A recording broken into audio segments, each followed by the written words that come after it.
Hey you guys, today I'm going to be going over how to do a spark plug replacement on a Mark IV Supra, Toyota Aristo, or whatever has a 2JZ GTE or even the GE NA model engine in it. I'm going to be going over all the steps of how it's done, so hope you guys enjoy. So all you'll need for this install is obviously spark plugs. I got 6 OEM Toyota ones. I believe they're NGK spark plugs. I could be wrong, not too sure. But yeah, 2 vent hoses. These are the part numbers. I don't know if it's shared with the JDM spec, but this is for the Canadian or American market spec. Just 2 vent hoses. I'll show you why you would want to have these. Obviously a spark plug remover tool, a 10mm socket, 5mm Allen head, and optional is a torque wrench. So first what you'd want to do is pop the hood. I'm not going to show you guys how to do that because if you don't know how to pop your hood, I don't want you working on a 2JZ in the first place. Go work on something else first. But yeah, so the first thing you'd want to do is remove this engine cover, or I guess it's engine covers on some vehicles. I guess here would be like a coil pack cover. Yeah, you have 10 screws, one here, one here, one here, one here, one here, one here, one here, one here, and then 2 in the back here, one here, and then 1 underneath those coolant hoses. I've removed some that were already grooved, but you'll have to remove all 10 if you don't have any bolts missing like I do. Yeah, let's get that going. What I like to do is just loosen them with an Allen key. And then if you have a drill, use the drill to fully remove them. Just because if you use the drill from the get-go, you do risk grooving the bolts if you're not seated on the bolt heads properly. So just make sure you loosen them first. That one feels crusty. It's also a good idea to get new bolts if you so wish, as these ones can get crusty, might even have rust on them. So I'm going to be replacing these bolts as well. But yeah, just go ahead and remove these bolts. That's one.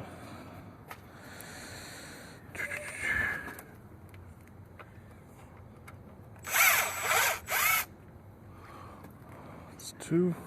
Wow, these are hot. I'm just going to skip this part though for you guys so you guys can move on to the next step. After you've removed all 10 bolts on the engine cover, last thing you'll need to do is unscrew the engine oil fill cap. Twist it, pops right off. Oil looks kind of crusty. I should do an oil change soon.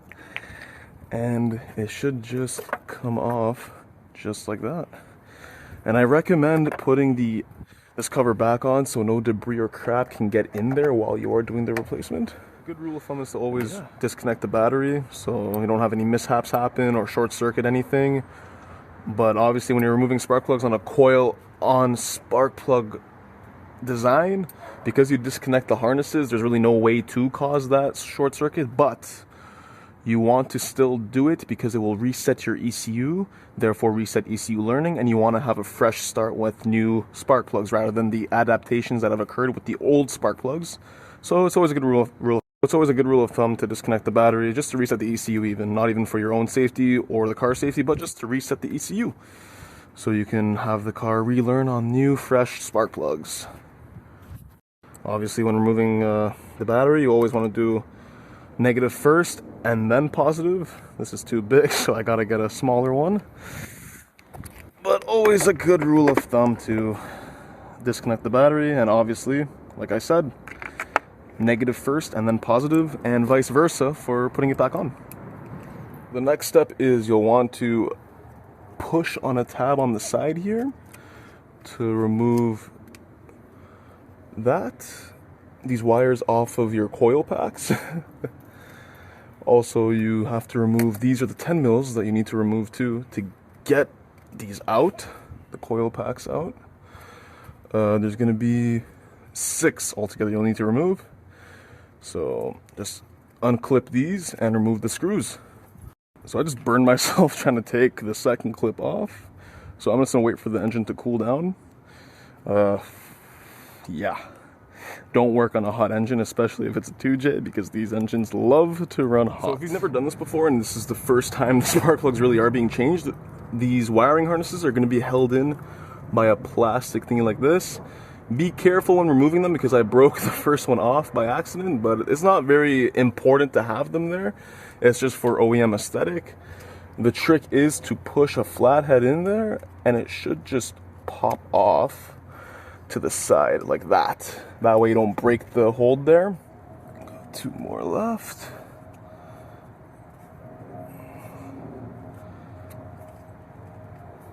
Flathead really helps when popping these off, including these harnesses here.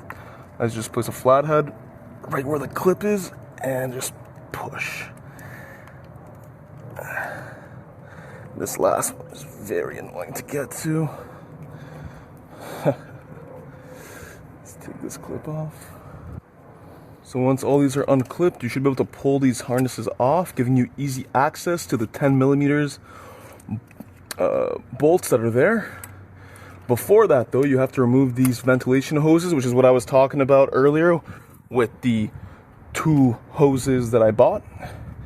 These are old and brittle. That's the problem with these. As you go to remove them, you might crack them, and you don't want to have any cracks. So already, before you even go and attempt this, get new ones. Again, for reference, these are the part numbers: 12263-46010 for the rear one, and the front hose would be 12264-46010. Yes. So to remove these hoses, the best thing to do is use pliers, but unfortunately I don't have any pliers on me, as I forgot to bring that, thinking that I'm Superman and can remove these with my hands. So don't be like me, don't be stupid, use pliers to get these off. Now I gotta wait until I can get my hands on pliers. 20 minutes later. So after waiting for about 20 minutes, got my buddy pulling in here with the tool that we need. Thankfully, Cash is here to the rescue with some pliers. Thank you for this. And we can get back to finishing the job now. Don't be like me. Have pliers to take those vent hoses out. So if you're trying to remove these ventilation hoses and you do not have spare ones or brand new ones to put in, I recommend putting a towel over the pliers to remove them, as you will damage them if you do not. These are old and brittle. I have spare ones, but I'm still gonna use the towel and see how that goes. Yeah. So after going at it for about 5 minutes, we ended up having to mutilate this one because of just how stiff and hard these things get after heat cycles. It's almost impossible to really take it out. That's why you need to have a spare ready to go on hand. Make sure you have a spare ready to go, or else you will be in a world of pain and hurt. So this is why you get new ones. We literally have to rip the second one apart just to take it off with how stiff these are. There's no play to them. Going through the heat cycles that they go through, they go to shit. Look at the flex on this one, easily. This one, none. It's crumble, it's so brittle. So make sure you have spares.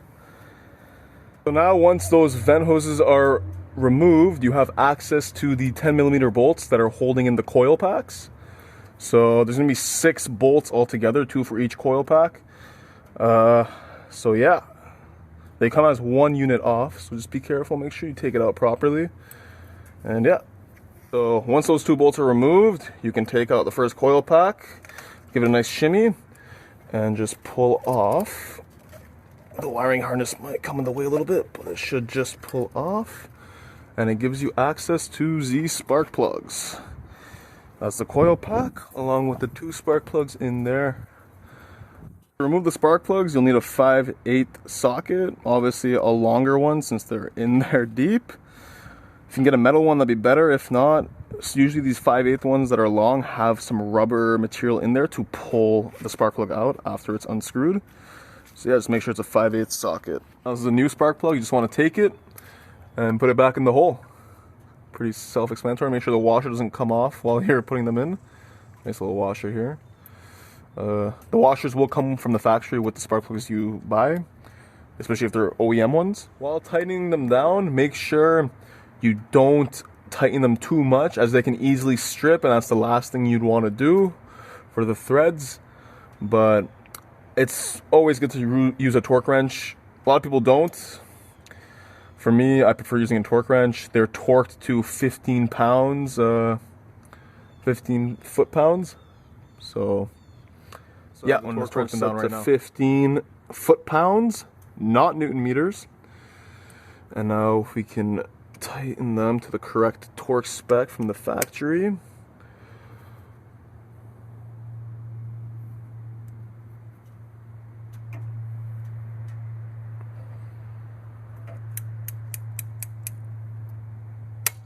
There you go. So you know it's fully torqued down properly. The same thing for the other one too.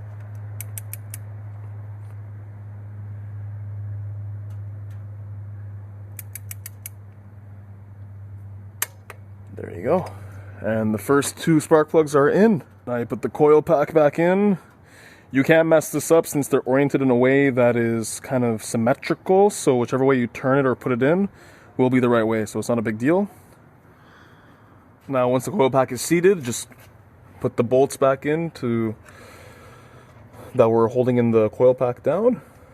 You want to hand tighten them first so you don't cross thread, and then you can use your tool to tighten them down all the way. And just repeat the same process for each of them. It's pretty much self-explanatory from here.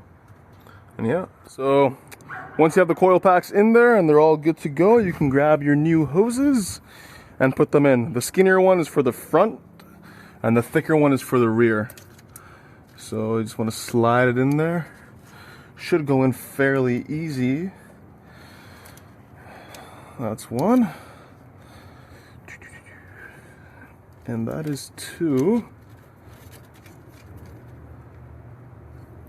So once you have the ventilation hoses on, now it's time to reconnect the wiring harnesses and attach them to these clips. Don't forget that.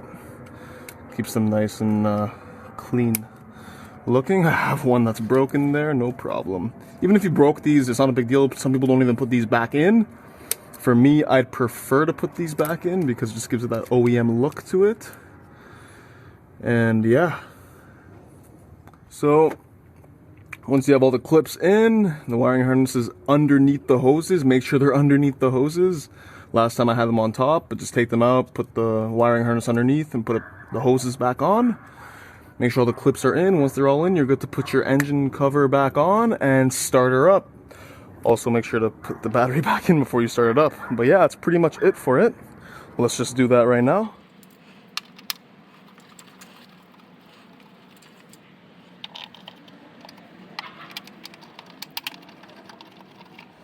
So everything's finally on there together. The last thing that's left to do is start her up, which is the best part too. Finally it's done. Let's see how she goes. Clutch in.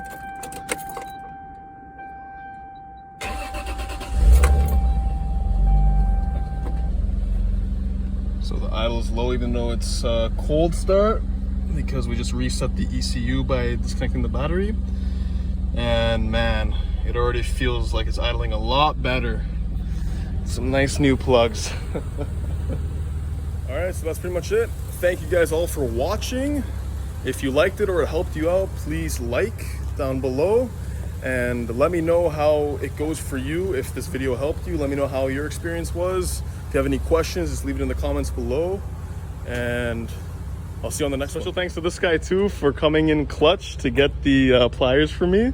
Appreciate that, bro. It's always good to have a fucking homie. We failed that one, didn't we?